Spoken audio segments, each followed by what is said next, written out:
Welcome to today's podcast on Decrease the Depression. My name is Madison Gallegos. Today we're going to be talking about the science of caring. In July of this year, I originally created the health campaign Decrease the Depression in order to gear towards teens and adults that are currently suffering from their mental health, with an emphasis in depression. I knew that I had to begin with something that would at least be able to start to assist them by providing a listening ear to these young teens.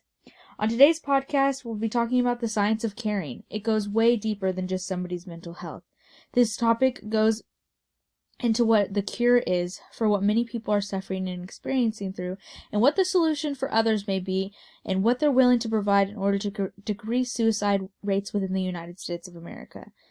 A couple years ago, I had the opportunity to go downtown to serve the homeless. I went to an event that was called Nightlights within the city of Tulsa, Oklahoma. I very clearly remember sitting down and speaking with an older man who introduced himself to me and began to tell my friend and I his story. He explained all of the trials that he had experienced due to his mental health and how they were linked, that he was suffering from depression. He told my friend and I that he never thought he would be where he was, and I felt like it was a bad thing, that everything had started from simple things like, for instance, the lack of friendships and family relationships, which later in his life led to abandonment by them, and even further down the road, unfortunately, drugs, which all led him to lose his job and eventually become homeless.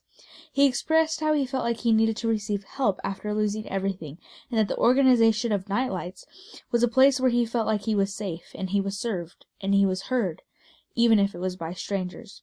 My point is that people are around us every day who are experiencing trials that may be serious as depression or even the beginning of a mental health illness that they may not even be aware about. As individuals on our part, we can take the responsibility to be a friend to them or to do even a mental health check-in with them in order to make a small difference. A little will always go a long way. So I'm here today to ask you one question. What are you going to do to decrease the rising rate of depression and suicide within young adults and teens around us?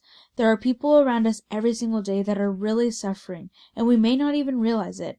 It's our coworkers, our family members, our close friends, or even friends that we haven't connected with in some time.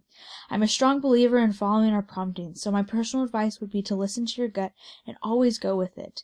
Some of the simplest acts of kindness can change somebody's life for the better. If you or a loved one are experiencing thoughts of depression or anything like this, there is help for you out there.